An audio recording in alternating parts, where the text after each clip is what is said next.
नमस्कार, मैं हूं आलोक मेहता। एडिटर्स आई में आपका स्वागत है। हमारा अनुरोध है कि आप एडिटर्स आई देखें, लाइक करें, सब्सक्राइब करें, मित्रों को, ग्रुप्स को फॉरवर्ड करें और उनसे भी आग्रह करें कि वे भी सब्सक्राइब करें ताकि अधिकाधिक दर्शकों तक हमारी बात पहुंच सके और उनकी राय और आपकी राय कमेंट्स के रूप में भी हमें मिल सके। राहुल गांधी फिर अमेरिका की यात्रा पर। अब पता नहीं साल में कितनी बार जाते हैं, लेकिन अब निमंत्रण है, विश्वविद्यालय का निमंत्रण है। ओवरसीज कांग्रेस जो सेम पेट्रोदा जिसके प्रमुख हैं, अब वो उनको चाचा तो नहीं कहेंगे, अब वो क्या कहते हैं हमें नहीं मालूम, लेकिन सेम पेट्रोदा राजीव गांधी के समय से मित्र रहे हैं परिवार के, तो वो तो निमंत्रण उन्हीं की है। ओवरसीज कांग्रेस, कभी उनको हटा दिया जाता है जब उनके कुछ वक्तव्य होते हैं। जब राहुल गांधी को यात्रा करना होता है तो अंकल सेम बुला लेते हैं। अब अंकल सेम बुला ले वो अच्छी बात है, बार बार वो छुट्टियां मनाए। संसद नहीं है, इतनी गर्मी यहां पर है, बिहार में एक चक्कर लगा दिया, उसके बाद फिर आएंगे बाद में जब देखा जाएगा।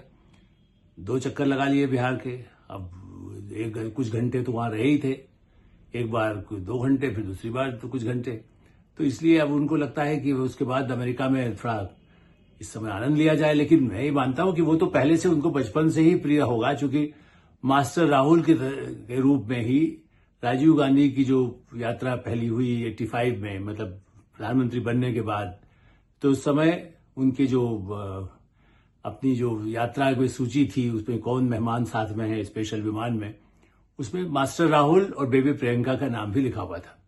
वो पुस्तिका आज भी मेरे पास रखी हुई है। पुस्तक क्या होती है, बुकलेट टाइप का होता है, इसमें विवरण होता है कौन लोग हैं, मीडिया में कौन है, अफसर कौन है, परिवार के लोग कौन है। तो सोनिया गांधी थी ही और मास्टर राहुल, तो ये भी सही है। लेकिन इसलिए मैं उसको याद दिला रहा हूं कि उस समय शायद पता नहीं उनको जिस समय उतनी समझ कितनी थी नहीं थी, तो राजीव गांधी ने कहीं भारत के खिलाफ इतना भयानक सब कुछ इंदिरा जी के साथ हुआ, हत्या हुई, उसकी तो सबको घाव थे ही, लेकिन कोई भारत के लोकतंत्र को लेकर उसके पहले के जो उठापटक हुए, जो राजनीति में होता रहता है, उनका भी विरोध मंडल तो बाद में आया, लेकिन उसके पहले भी जो राजनीतिक विरोध तो कम नहीं था।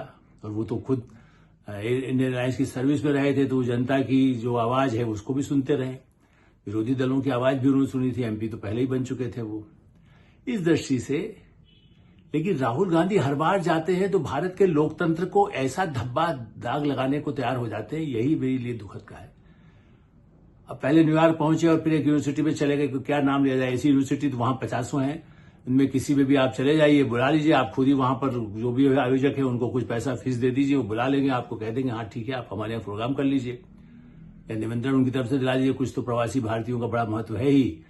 अब नेचुरली सेम पेट्रोदा लोगों को नौकरी दिलाते रहे हैं, यहाँ भी कई कमीशंस में, टेलीकॉम में, उनमें कई जगह उनकी भूमिका रही है, भारत सरकार में बड़ी महत्वपूर्ण भूमिका रहे हैं। तो उससे ही, उस बहाने से या किसी को भी बुला करके, बुलाना तो कोई है नहीं, आप चाहें तो कहीं भी वहां पर आमंत्रण कोई ले ले। प्रवासी भारतीयों का कांग्रेस तो एक जमाने में थे ही बहुत सारे वहां लोग पहले भी, तो वो भी बिजनेस करने के लिए जो होते हैं, तो कांग्रेस के साथ जिनका तालमेल हो जाए, वो वैसे तो देखा जाए तो दूसरे कभी कल कोई और बीजेपी का जाएगा तो उसको भी बुला लेंगे यदि उनके लिए आयोजित करें, या समाजवादी जाते थे, कई लोग जाते हैं। लेकिन वहां जाकर के ये कहना कि चुनाव फ्रॉड, मतलब बिल्कुल गड़बड़ हुआ है, महाराष्ट्र का चुनाव में बिल्कुल हेराफेरी की गई है, चुनाव आयोग हमको नहीं दे रहा है, हमने मांगा इतने दिन सुबह कैसे आ गए। देखिए, इस देश के जो भी हमारे श्रोता हमारे जितने हैं, या बाहर भी आप कहीं भी चेक करिए, हमारी राहुल गांधी के भी लोग मॉनिटर तो करते हैं हमारी बात। अरे भाई, चुनाव आयोग यही तो काम करता है। चुनाव आयोग पहले एक समय में हम ही लोग जैसे पत्रकार होते हुए भी शिकायत करता था दिल्ली में रहते हुए कि भाई अरे सूचना नहीं देते हैं, ये नहीं होता है। अब चुनाव कहता है अपना नाम जुड़वाइए, आखिरी चुनाव को जब आ गई तिथियां, आप नाम यदि किसी का रह गया देखिए और नाम जुड़वाइए। और उसमें मैंने खुद दिल्ली में कई ऐसे जो काम करने वाले लोग हैं जिनका नहीं हुआ, युवा है, 18 साल की उम्र हो गए, उनको लगता है मेरा वोट बन सकता है कि नहीं, कोई पढ़ रहा है, कोई यहां पढ़ रहा है, कोई देश में पढ़ रहा है, कोई देश में पढ़ रहा है, तो उनको वोट देने के लिए हमारी बेटी एक बार खुद वो विदेश में, उसके बाद भी वोट देने के लिए यहां आई थी, इसीलिए कि भाई वोट देना मेरा अधिकार है। अब तो प्रवासी भारतीयों के लिए भी वोटिंग के लिए जो बड़े समय से मांग होती रही है, उस पर सरकार बड़ी गंभीरता से विचार कर रही है, तकनीकी तरीका निकाला जा रहा है। तब राहुल गांधी सोचते हैं कि शायद उसका असर हो जाए तो वहां से वोट मिल जाएगा। लेकिन ये कहना कि जहां भारत का लोकतंत्र, एक तरफ अमेरिकी उपराष्ट्रपति जिस समय दिल्ली में है, भारत के लोकतंत्र की जय जयकार सुनाई दे रही है उनको, सबसे उनकी मुलाकातें हो रही है, प्रधानमंत्री नरेंद्र मोदी या और विदेश मंत्री जयशंकर, हमारे और सलाहकार मंत्रालय के या उनके रात्रि भोज में जितने लोग आयोजित किए गए हैं प्रधानमंत्री निवास में, वो तो मिलते हैं। लेकिन मैं कह इसके अलावा भी अक्षरधाम गए, तो कहीं भी बात करेंगे उनकी पत्नी भारतीय मूल की है। उपराष्ट्रपति यहां भारत के लोकतंत्र की प्रतिष्ठा की वजह से इतनी जल्दी भारत आए हैं और किसी देश जाने के बजाय, और वो व्यापार द्विपक्षीय व्यापार समझौते पर गंभीर, चूंकि आपने देखा होगा जिस तरह से उनकी जो बातचीत के तरीके हैं राष्ट्रपति ट्रंप के, वो बड़े ही विश्वसनीय, इसीलिए उनको वाइस प्रेसिडेंट बनाया गया। कभी उनका विरोध भी करते थे वो, लेकिन उनकी बड़ी भूमिका है। जिस समय जिस समय वार्ताएं चलती है, भारत के साथ चले या अन्य देशों के साथ चले, उसमें उनकी भूमिका है। मैं इसलिए उन विवादास्पद बातों पर नहीं कहूंगा, जब उन्होंने डांट फटकार लगा दी और जिस तरह से तनाव रूस के साथ चल रहा था, उस दृष्टि से आप फिर समझ लीजिए। मैं इसलिए उनको नहीं कि उन्होंने किस तरह से कहा कि भाई देखो ये ठीक नहीं है, यदि तुम हमारे लोकतंत्र को कि तुम्हें पता चल जाएगा जब ये कहोगे, तो उन्होंने क्या कहा था, जाइए बाहर निकाल दिया था। और उसके साथ भी हमारे संबंध है, इसलिए मैं नहीं कहूंगा यूक्रेन के, इसलिए फिर से नाम तो ले ही देता हूं कि यूक्रेन के राष्ट्रपति जब वहां गए तो उनको साफ साफ कहा गया कि भाई आप ये क्या कह रहे हैं, आप कह रहे हैं कि हम अमेरिका में पता चलेगा जब आप पर बम गिरेंगे।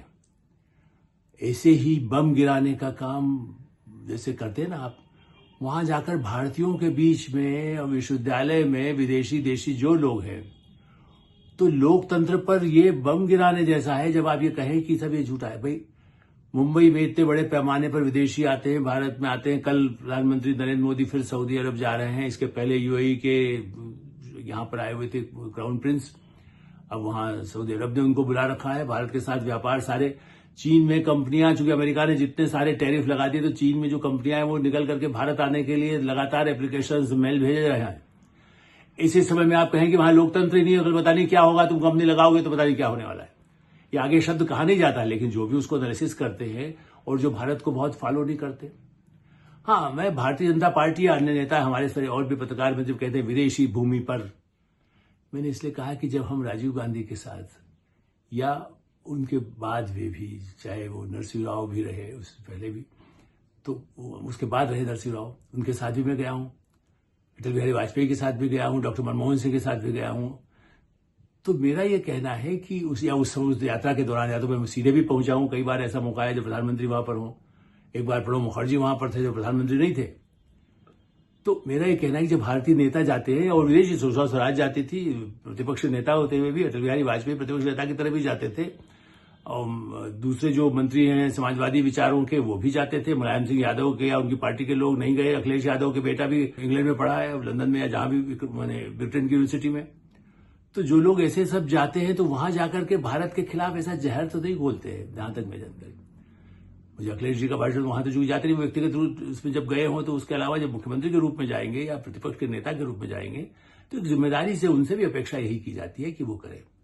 अब वो इमरजेंसी की बात अलग है, सुवर्ण स्वामी भूमिगत होकर के चले जाए और कहीं पर जाकर के कुछ कहे, तो अभी तो आपातकाल नहीं है। मैं तो इसलिए कह रहा हूं कि भारत विदेशी भूमि क्यों, यहां से भी जो राहुल गांधी या उनकी पार्टी के मिस्टर खड़गे जो जहर उगलते हैं, अब तो उन्होंने लोग छोड़ दिए हैं कि 70 लोग पूरे देश भर में बीजेपी सरकार के खिलाफ बोले। एक लंबी चौड़ी सूची प्रवक्ताओं के हर जिले के लिए कह दिया है। वो ठीक है, हेराल्ड केस का बचाव करना है तो इसके लिए इतने वकीलों की जरूरत हो गई, अदालत पर भरोसा करिए। यदि न्यायालय पर भरोसा है तो फिर हेराल्ड केस की चिंता क्यों है। लेकिन विदेश में जाकर के हेराल्ड पर तो वो सवाल पूछेगा नहीं कि भाई वो कहाँ है, क्या संपत्ति है, क्या नहीं है, क्यों नहीं हुआ। उसमें आप कहेंगे नहीं झूठा केस बनाया गया है, अरे वो तो रिकॉर्ड में दिखाई दे रहा है। तो आप बाहर जाकर के भारत के जो ईमानदार, आज ये कौन सा दिन है, भारत के सिविल सर्विस के लोग, जो सिविल सर्वेंट जिनको कहते हैं ना, आईएएस, आईपीएस, आईएफएस, वो लोग के लिए इंडियन सिविल सर्वेंट्स डे आज है। ऐसे में क्या सारे अधिकारी बेईमान हैं? भाई महाराष्ट्र हो या पूरे देश में, बिहार में हो, राजस्थान में हो, 5 अपवाद हो सकते हैं, मीडिया में 5-10 गड़बड़ हो सकते हैं। सारा मीडिया के लोग गड़बड़ है क्या, बेईमान है? कहाँ है? जो जाता है तो पकड़ा जाता है, उसको बाकायदा पुलिस में थाने में रिपोर्ट दर्ज होती है। अधिकारी मैं मान सकता हूं कि कोई पूर्वाग्रह कभी कांग्रेस के भी रहे हुए वो थे उनके, कोई किसी विचारधारा का हो सकता है, लेकिन चुनाव में चुनाव आयोग के सामने जब होते हैं तो उनकी जिम्मेदारी होती है कि जो वोटिंग पड़ रहा है बस खाली वहां रखे। वहां कांग्रेस पार्टी कमजोर रही है। महाराष्ट्र में तो राष्ट्रवादी कांग्रेस पार्टी, शरद पवार, जड़ कांग्रेस के जो लोग जहां कांग्रेस की रही है उनके लोग हर मतदान केंद्र पर, और जब वोटिंग मशीन खुलती है तब भी वहां पर रहते हैं। मैं इस पर कहीं पहले भी चर्चा कर चुका हूं, आज दोबारा करना मुझे अच्छा नहीं लग रहा है, लेकिन मुझे दुख इसी बात का हुआ जब मैंने आज ये रिपोर्ट देखी कि वो पहुंचे और सबसे पहले यही भाषण कि देखिए ये चुनाव आयोग गड़बड़ है और इस पर कोई निष्पक्षता नहीं है। तो फिर आगे जो चुनाव होगा उसमें निष्पक्षता कैसे है? जब कर्नाटक में जीतते हैं, जब तेलंगाना में जीतते हैं, जब हिमाचल में जीतते हैं तब निष्पक्ष है। महाराष्ट्र में उसे वो भी मतदाता सूची में नाम कैसे जुड़ गए तो मैंने बताया। लोग ये सही है कि, और उसमें मैं भी ये मानता हूं कि राष्ट्रीय स्वयंसेवक संघ या शिवसेना जो एकनाथ शिंदे के, जिनके पास हजारों लाखों कार्यकर्ता है, तो भारतीय जनता पार्टी के पास है या राष्ट्रीय स्वयंसेवक संघ, उनको लगा कि भाई यदि तुम्हारा नाम नहीं है, अशोक तुम्हारा नाम नहीं है, कोई उनका एकनाथ शिंदे का आदमी गया, उन्होंने कहा शमशेद तुम्हारा नाम नहीं है, हिंदू मुस्लिम बात नहीं, क्रिश्चियन के पास चला गया। हमारे गोवा के कितने ही हमारे ऐसे मित्र हैं जो भारतीय जनता पार्टी का समर्थन करते हैं, वो मीडिया में भी हैं और क्रिश्चियंस हैं, लेकिन इसलिए क्या वो जाकर के भी कहेंगे कि अरे भाई तुमने नाम नहीं लिखा है? मुंबई में तो चर्च क्रिसमस बड़ा अच्छे मनाया जाता है, या और भी स्थानों पर मनाया जाता है, सारा लोग लगे हुए हैं।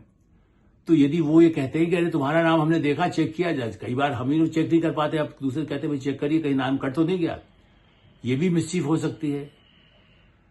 इस सारी टेक्नोलॉजी को जानते हुए भारत में कंप्यूटर क्रांति के लिए जिसका श्रेय देते हैं राजीव गांधी जी को, उसके बाद राहुल गांधी का ये कहना कि ये सब मशीन में गड़बड़ किया, सूची में ज्यादा बढ़ा दिया, घटा दिया। हरियाणा में तो बिल्कुल वहां यहां जितना दावा कर रहे थे उससे मीडिया के भी 90%, हम जैसे 10% लोग छोड़िए जो उनको पूरा भरोसा नहीं था कि हाँ जीतेगी नहीं तो कांग्रेस, लेकिन कई 80% लोग तो मान के चले थे। और कांग्रेस तो वहां सरकार मंत्री में कौन रहेगा, चीफ मिनिस्टर कैसे बनाएंगे, हुड्डा जी फिर से पैसा प्रभुत्व होगा, उसकी तैयारी की थी। तो वहां थोड़ी सी शिकायत की गई, लेकिन बाद में तो इसी कोई शिकायत नहीं आई। महाराष्ट्र की शिकायत क्यों आ रही है? क्या वहां से कुछ ऐसा फंडिंग की कोई ऐसी कारण था, या महाराष्ट्र जो बड़ा स्टेट है वहां फिर से महानगर पालिका के चुनाव और आगे आने वाले समय चुनाव है उसकी तैयारी कर रहे हैं, तो झूठा दिखा दे। लेकिन यहां दिखाई, यहां जो विवाद कर रहा है अदालत जा सकते हैं आप। यदि चुनाव आयुक्त तो गड़बड़ है तो उनके खिलाफ जितना भी बड़ा प्रस्ताव, प्रतिपक्ष नेता है राहुल गांधी, लोकसभा में प्रतिपक्ष कांग्रेस के नेता नहीं है, वो पूर्व अध्यक्ष नहीं है, वो इस समय प्रतिपक्ष के नेता हैं। वो यदि कहते हैं, उनके साथी जो जाते हैं, जयराम रमेश एंड कंपनी, जो दुष्प्रचार के लिए, जैसे कहते हैं हिटलर के समय में गोवल्स का झूठ था, वैसा ही झूठ संविधान बदल देंगे।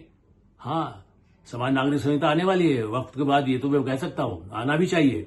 हम लोग तो वर्षों से इसके समर्थक हैं, क्यों नहीं हो? सबके लिए कानून, मेरे लिए जो कानून वो भी लागू होना चाहिए, दूसरे पर लागू है। मैं क्यों कहूं कि मैं मीडिया में हूं तो मेरे लिए कानून लागू नहीं होगा, या मैं इस जाति का हूं, मैं इस धर्म का हूं इसलिए नहीं लागू होगा। किसी भी जाति धर्म का हो, सबके लिए समान नागरिक संहिता, क्या इसके लिए आप कर रहे हैं?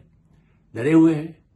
हेराल्ड घोटाले वहां जाके इसलिए कर रहे हैं कि यहां को गिरफ्तारी होती है तो ये कहा जाए कि ये लोकतंत्र की आवाज उठा रहे थे, इसलिए अमेरिका के संदेश आएंगे, विदेश मंत्रालय पर प्रेशर डाला जाएगा। और वहां जानते हैं आप, लॉबिस्ट एक शब्द है, सेम पेट्रोदा ऐसे लॉबिस्ट का इंतजाम करने के सक्षम है। मैं नहीं आरोप लगाऊंगा कि है या नहीं, लेकिन आप ये बताइए कि लोग, मैं तो अधिकतर रूप से मेरे लेखों में है, उसकी पुस्तक आपको पूरी मिल जाएगी, लॉबिस्ट इन यूएस। आप किसी सांसद से कोई सवाल उठाना है तो लॉबिस्ट आपके लिए काम करता है। ऐसे यहाँ पीआर एजेंसी काम करती है, या मीडिया एजेंसीज, मीडिया मतलब जो इससे जुड़े हुए काम होते हैं, जिनका काम उन्हें करना है कि सब हम आपके लिए, हम आपको सेवा देंगे, हम आपकी इमेज बढ़ाएंगे, एमपीज के लिए भी, और एमपीज के बीच में दूसरे को ऐसे सवाल है उसको तैयार करके देंगे। तो ब्रिटेन में, अमेरिका में तो ऐसे लॉबिस्ट की बड़ी भारी फौज खड़ी रहती है, एजेंसियां खड़ी हुई हैं। तो इसलिए उसका भी इंतजाम करने क्या राहुल गांधी गए हैं, जिससे कि लगे कि भारत में जैसे ही कोई ऐसा आशंका हो, अदालत ही कह दे तो कहे अदालत को भी प्रेजुडिस कर दिया जाए। अदालत पर भी इस समय अदालत का रुख तो बड़ा सरकार के विरोध है, लेकिन जब उनके विरुद्ध में आए, केजरीवाल पहले कहता अदालत पे हमें नहीं मिलेगा, हमें मालूम है, हमें तो गिरफ्तार कर लेंगे, ईडी हमको ऐसा करने वाला है। तो ये प्रियम्प्ट भी तो नहीं है। हेराल्ड मामले में या किसी और गंभीर मामले में राबर्ट वड्रा हो, चाहे खुद राहुल गांधी हो, या सोनिया जी का नाम भी चूंकि हेराल्ड केस में आया है, अदालत में चार्जशीट आ गई है, इसलिए तो कहीं ऐसा नहीं है कि आप भारत के चुनाव प्रक्रिया पर ही प्रश्न लगा करके लोकतंत्र की आवाज उठाने के लिए उनकी गिरफ्तारी की संभावना को ध्यान में रखते, या गिरफ्तारी होती है तब इसके लिए फिर इसीलिए देश भर में आप अभी से तूफान भी मचाए हुए हैं। सवाल ये है, मेरा निवेदन सिर्फ ये है, कोई भी प्रतिपक्ष नेता हो, बीजेपी का होता आज भी कहीं पर प्रतिपक्ष का है किसी और स्टेट में, तमिलनाडु में, वो भी विदेश में जाकर के यदि भारत के लोकतंत्र को कलंकित करे तो उसकी भर्त्सना नहीं होनी चाहिए। उन पर संसद और सुप्रीम कोर्ट को इस बात पर विचार करना चाहिए कि वर्तमान परिस्थिति में भारत की इसी छवि कलंकित करने से भारत के आर्थिक विकास पर, भारत के छात्र जो वहां पर जाते हैं, जो काबिल है, परीक्षाओं में विश्वविद्यालयों की गड़बड़ी का आवाज भी वही उठाते हैं। तो विश्वविद्यालय खराब, चुनाव आयोग खराब, अदालत में आपके अनुकूल आए तब अन्यथा खराब, तो फिर क्या बचेगा भारत का लोकतंत्र। HSI में ही विराम देते हैं। आप HSI देखते रहें, लाइक करें, सब्सक्राइब करें, मित्रों को, ग्रुप्स को फॉरवर्ड करें और आपकी कोई राय हो तो उससे हमें अवश्य अवगत कराएं। धन्यवाद, नमस्कार।